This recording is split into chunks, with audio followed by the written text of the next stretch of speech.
आप लोगों ने पिछले दिनों पढ़ा अल्टरनेटिव करंट का इक्वेशन होता है I is equal to I not sine omega T.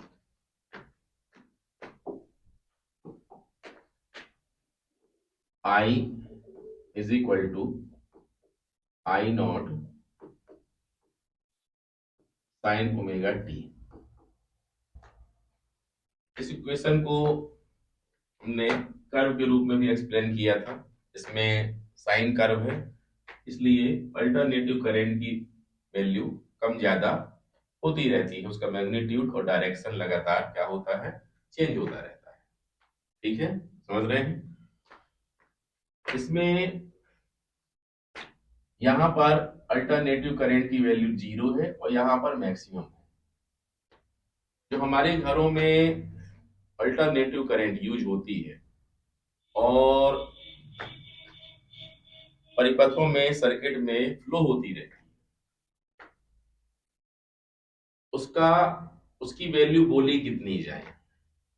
आप लोग एग्जाम देते हैं, मार्कशीट आती है, उस मार्कशीट में मार्क्स 5 या 6 सब्जेक्ट के होते हैं, लेकिन हमें जब आंसर बोलना होता है कि किसी ने पूछा आपका क्या रिजल्ट था, हम बोलेंगे 91% हमारे बने।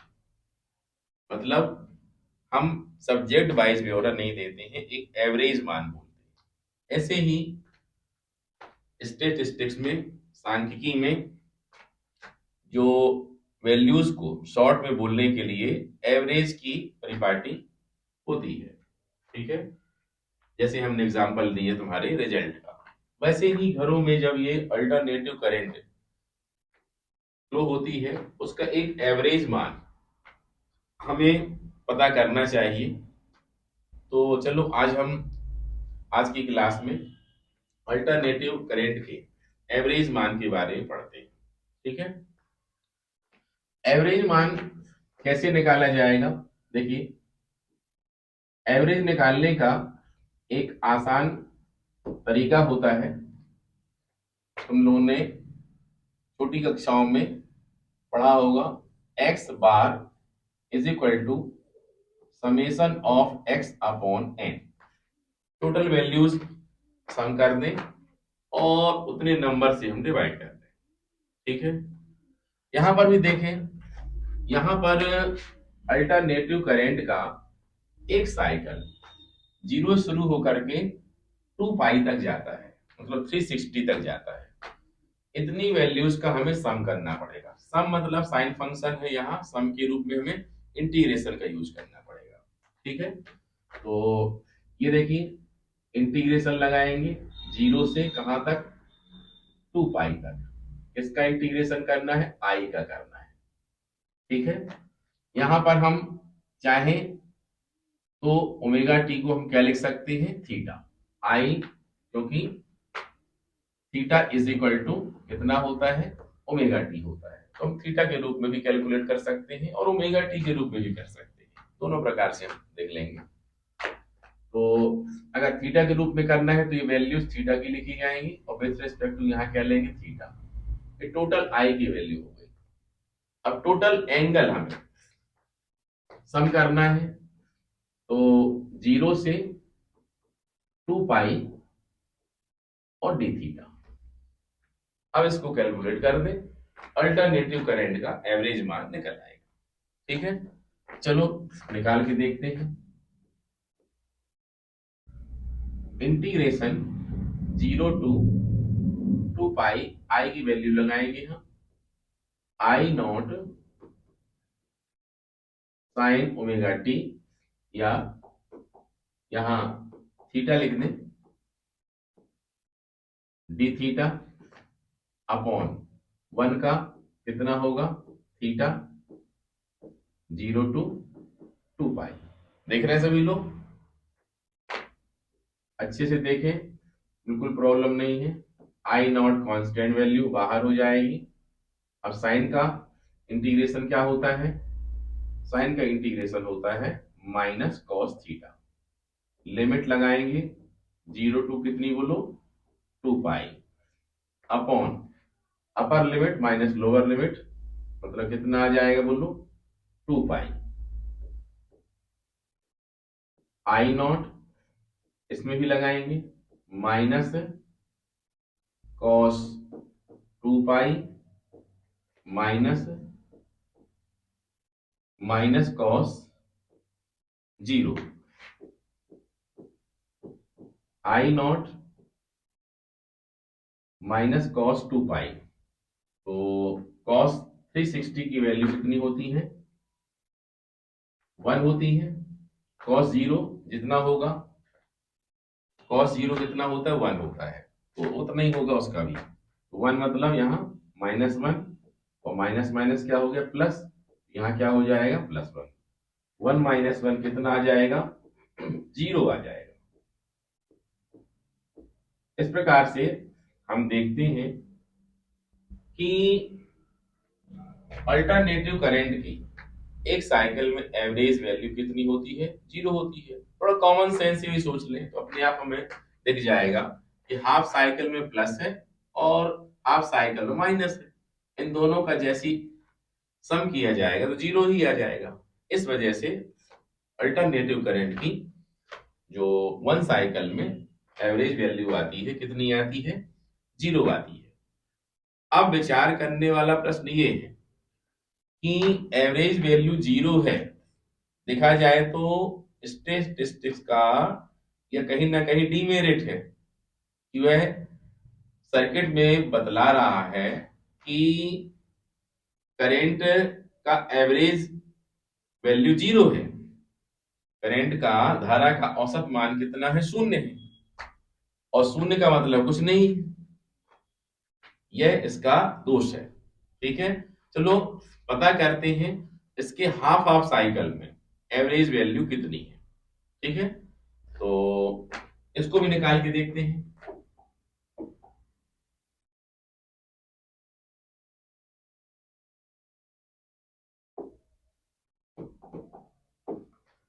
ये देखें, हाफ साइकिल में कुछ नहीं करना है, सिर्फ हमें 0 से 2 पाई के बदले कितना करना होगा, 0 से पाई करना पड़ेगा। ठीक है, तो सबसे पहले for first half cycle I average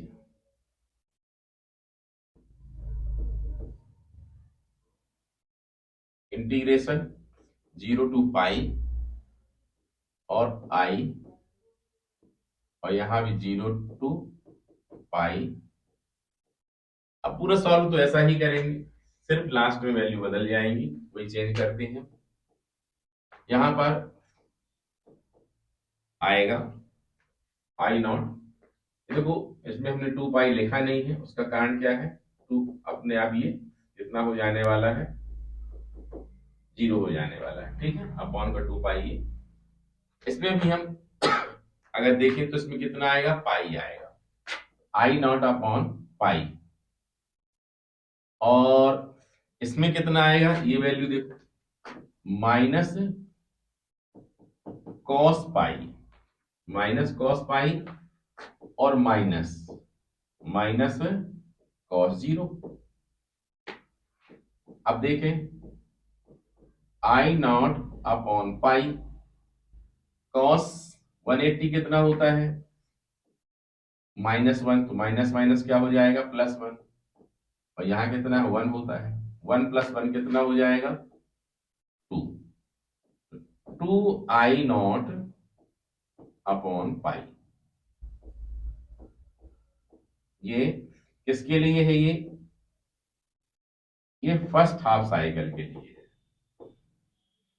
ये फर्स्ट हाफ साइकिल के लिए। सेकेंड हाफ साइकिल का निकालना है तो हमें पाई से 2 पाई लेना पड़ेगा। ठीक है, और उसमें भी हम देखेंगे ऐसा ही निकलेगा, लेकिन नेगेटिव वैल्यू निकलेगी। ठीक है, चाहे तो आप लोग ट्राई करके देख सकते हैं। ठीक है, तो इतना करने के बाद हमें इतना तो पता हो जाता है कि अल्टरनेटिव करंट में एवरेज वैल्यू निकालना कोई मतलब की चीज नहीं है। इसमें रियलिटी का ज्ञान नहीं होता है, अनुभव नहीं हो पाता है कि वास्तव में सर्किट में जो करंट हम फ्लो करा रहे हैं और एवरेज मान जीरो बतला रहा है।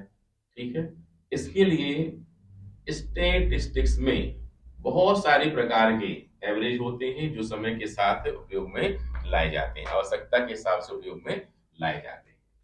यहाँ पर हम एक दूसरे प्रकार का एवरेज मान का यूज करना चाहेंगे अल्टरनेटिव करंट के लिए, और वही एवरेज मान निकालना सबसे ज्यादा उपयुक्त होगा। सबसे पहले हमें यह सोचना चाहिए कि एवरेज वैल्यू जीरो क्यों आ रही है, इसके पीछे रीजन क्या है। आखिर करंट तो जीरो है नहीं है, लेकिन एवरेज वैल्यू जीरो क्यों बतला रहा है। उसके पीछे सिर्फ और सिर्फ कारण यही है कि आधी वैल्यूज पॉजिटिव हैं और आधी वैल्यू कैसी है, नेगेटिव है। ठीक है, समझ रहे हैं सभी लोग। तो अगर आधी वैल्यू पॉजिटिव है और आधी वैल्यू नेगेटिव है, तो जब इनको हम ऐड करेंगे तो वैल्यू अपने आप जीरो आ जाएगी। इसका मतलब ये पॉइंट पकड़ में आता है कि हमें एवरेज मान निकालना तब लाभकारी नहीं होता है जब वैल्यूज प्लस माइनस में हो, एक ही साइन में है, प्लस प्लस में हो या माइनस माइनस में हो, तो एवरेज मान निकालना बढ़िया है। लेकिन अगर प्लस माइनस में है तो एवरेज मान निकालना ठीक नहीं होगा। इसके लिए एक दूसरा तरीका है, उसको अपनाते हैं। देखिए,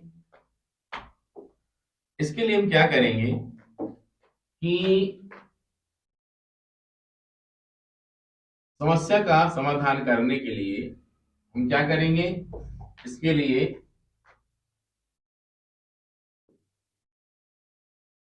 जो वैल्यू नेगेटिव में हो रही है हम पहले उनको पॉजिटिव कर लेते हैं। देखिए क्या करते हैं, पहले आई का स्क्वायर कर दिया, आई का स्क्वायर कर दिया। स्क्वायर करने से क्या होगा, सभी नेगेटिव वैल्यूज क्या हो जाती हैं, प्लस हो जाती है स्क्वायर करने से। अब इसके बाद इसका हमने एवरेज निकाल लिया, इसका क्या निकाल लिया, एवरेज निकाल लिया। मतलब जो वैल्यू अल्टरनेटिव करंट की है उनका स्क्वायर करके उनके स्क्वायर का एवरेज निकाल लिया, तो जो एवरेज आएगा वो आई स्क्वायर का आएगा। अब जो एवरेज आए अगर उसका हम रूट ले लें तो सच्चाई का जरूर पता चल जाएगा। ठीक है, इसलिए हम क्या करेंगे, अब इसका हम रूट कर लेते हैं।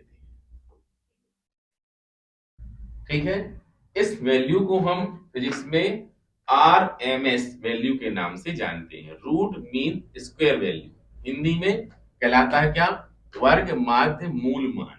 तो सबसे पहले वर्ग करना है, स्क्वायर करना है, फिर माध्य मतलब एवरेज करना है, फिर एवरेज निकलने के बाद लास्ट में रूट कर देना है। रूट करने से जो वैल्यू हमने स्क्वायर की थी फिर से अपने मूल फॉर्म में आ जाएगी। इस प्रकार से इस वैल्यू को हम IRMS वैल्यू के नाम से जानते हैं। ठीक है, ये देखें एग्जाम में कई बार पूछा जाता है IRMS, जो I की वैल्यू हम निकालेंगे उसी हिसाब से ERMS भी होगा, मतलब अल्टरनेटिव इलेक्ट्रोमोटिव फोर्स के लिए भी होगा। ठीक है, क्लियर है सभी लोगों को। रूट मीन स्क्वायर वैल्यू मतलब वर्ग माध्य मूल मान, मतलब सबसे पहले अल्टरनेटिव करंट का क्या करना है, स्क्वायर करना है, फिर उसका एवरेज बनाना है, इसके बाद फिर उसका रूट निकाल लेना है। ठीक है, अब इसके बाद हम आगे बढ़ते हैं। रूट बार बार ना लिखना पड़े तो कुछ स्टेप में हम दोनों पक्षों का वर्ग करके चलाते हैं। IRMS का स्क्वायर, अब आई स्क्वायर का एवरेज। तो एवरेज का मतलब क्या होता है, एवरेज का मतलब पढ़ चुके हैं, जीरो से कितना, 2 पाई, जीरो से 2 पाई इसका आई स्क्वायर का डी थीटा अपॉन में जीरो से 2 पाई डी थीटा, मतलब वही formula summation of X upon N, X bar is equal to total value I square की और अपॉन में टोटल थीटा। ठीक है, समझ रहे सभी लोग। अब देखो इसमें आई स्क्वायर की वैल्यू लगाएंगे। आई स्क्वायर मतलब I is equal to I not sine omega t या साइन थीटा। अगर हमने थीटा के रूप में लिमिट लगाई है तो हम यहां पर क्या कर लेंगे, थीटा लिख लेंगे। तो ये आ जाएगा पहले 0 से 2 पाई और आई नॉट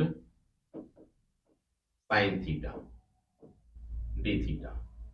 अपॉन वाले का तो निकाल ही लेते हैं, वैसे पिछले वाला जैसा ये थीटा 2 पाई आ जाएगा ये। ठीक है, अब 2 पाई को बाहर लेके चलते हैं। आगे देखिए 0 से 2 पाई, इसके बाद आई नॉट स्क्वायर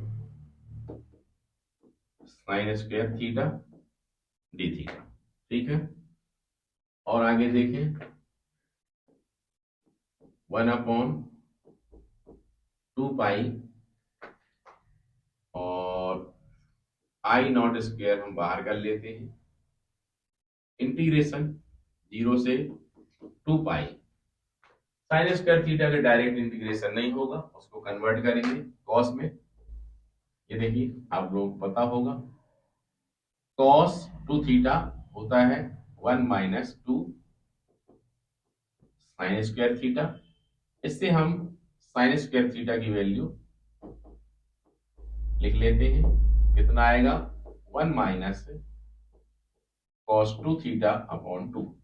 ये वैल्यू हम लगाएंगे यहां 1 - cos 2 theta upon 2 D theta. ठीक है, क्लियर है सभी लोगों को। अब इसके बाद आई नॉट स्क्वायर अपॉन 2 और 2 कितना हो जाएगा ये 4 पाई। अब 2 निकल गया, इंटीग्रेशन करना है हमें। 1 का इंटीग्रेशन कितना हो जाएगा थीटा, माइनस कॉस का इंटीग्रेशन कितना होता है साइन 2 थीटा। 2 थीटा का फिर से करेंगे तो कितना आ जाएगा 2 आ जाएगा। लिमिट लगाएंगे 0 से 2 पाई। ठीक है, देख रहे हैं सभी लोग। अब इसके बाद आगे I not square upon 4 pi limit लगाइए। सबसे पहले अपर लिमिट लगाएंगे 2 pi minus 2 sine 2 into 2 4 pi minus lower limit 0 लगाया -2 साइन 0। ठीक है, अब देखें इसमें I not square upon 4 pi कितना आएगा 2 pi minus sine 4 pi sine 0 0 sine pi 0 sine 2 pi 0 sine 3 pi 0 sine 4 pi 0 sine n pi 0 होता है। ठीक है, इसलिए यहां पर क्या हो जाएगा 0 हो जाएगा और यही पूरा 0 हो जाएगा। अब कितना आया देखें, यहां से 0 हट गया, 2 पाई से 2 पाई कैंसिल हो जाएगा। कितना आएगा बोलो आई नॉट स्क्वायर अपॉन कितना 2। ये सब कुछ चल रहा है आई आर एम एस का स्क्वायर, इसके इक्वल चल रहा है। ठीक है, इंप्लाइज दैट अब लास्ट में हम कर देंगे I R M S is equal to root ले लेंगे हम, आ जाएगा आई नॉट अपॉन √2। ये देखें, ठीक है, इसका मतलब क्या हुआ कि root mean square value of alternative current is equal to क्या होती है 1/√2 times of peak value of alternative current. ये जो आई नॉट होता है ये मैक्सिमम कहलाता है, इसको हम पीक वैल्यू ही कहते हैं। क्या बोलते हैं पीक वैल्यू, मतलब हिंदी में शिखर मान कहलाता है ये, शिखर मान। ठीक है, ये एक इंपॉर्टेंट क्वेश्चन है। अगर हम चाहें तो ऐसा ही लिख सकते हैं, किसके लिए? अल्टरनेटिव इलेक्ट्रोमोटिव फोर्स के लिए। E R M S is equal to E nought upon √2। ठीक है, इस प्रकार से अल्टरनेटिव करंट वाले चैप्टर में जो अल्टरनेटिव करंट होती है, उस अल्टरनेटिव करंट के लिए एवरेज वैल्यू प्रासंगिक नहीं है, बल्कि उसके लिए root mean square value use की जाती है, वर्ग माध्य मूल मान उपयोग में लाया जाता है, तभी उसकी सर्किट की करंट की वास्तविकता का पता चल पाता है। ठीक है, इससे कुछ बातें और कैलकुलेट कर सकते हैं। जैसे माने कि यहां पर एक एग्जांपल लेते हैं हम। जैसे मान लो घरों में जो इलेक्ट्रिक करंट 220 वोल्ट की फ्लो हो रही है, तो 220 वोल्ट की जो करंट है वो वास्तव में क्या बोला जाता है? वो आरएमएस वैल्यू बोली जाती है। कौन सी बोली जाती है? आरएमएस वैल्यू बोली जाती है। मतलब अगर कहा जाएगा कि 220 वोल्ट, इसका मतलब है यह वैल्यू वास्तव में ई आर एम एस वाली है। अब अगर हम निकालना चाहें, क्या निकालना चाहें? इसमें से कितना आएगा देखिए जरा, ई नॉट की वैल्यू कितनी आ जाएगी? √2 into E R M S, ये देख ले, √2 इंटू 220 वोल्ट, मतलब √2 मतलब 1.41 समथिंग होगा, और ये मल्टीप्लाई करके अपन निकाल सकते हैं, 330 के ऊपर आसपास जाएगी। इसका मतलब क्या हुआ कि घरों में जो अल्टरनेटिव करंट फ्लो होती है वह कहीं ना कहीं खतरनाक है, जिसको हम 220 वोल्ट बोलते रहते हैं। उसकी पीक वैल्यू कितनी पहुंच जाती है? 300 के ऊपर पहुंच जाती है, 330 के ऊपर पहुंच जाती है। ठीक है, इस प्रकार से जितनी वैल्यू होती है वो सिर्फ और सिर्फ एवरेज बतलाई जाती है। ठीक है, उम्मीद है आज की इस क्लास में एवरेज वैल्यू के बारे में जो बातें समझाई गई हैं आप सभी लोगों को अच्छे से समझ में आई होंगी, और ये बनेगा तभी जब आप इसका अभ्यास करेंगे। ठीक है, इसलिए आज की क्लास में जो भी पढ़ाया गया उसकी प्रैक्टिस करें, अभ्यास करके देखें, इनसे संबंधित कुछ न्यूमेरिकल क्वेश्चन भी करके देख सकते हैं। ठीक है, आज के लिए इतना ही।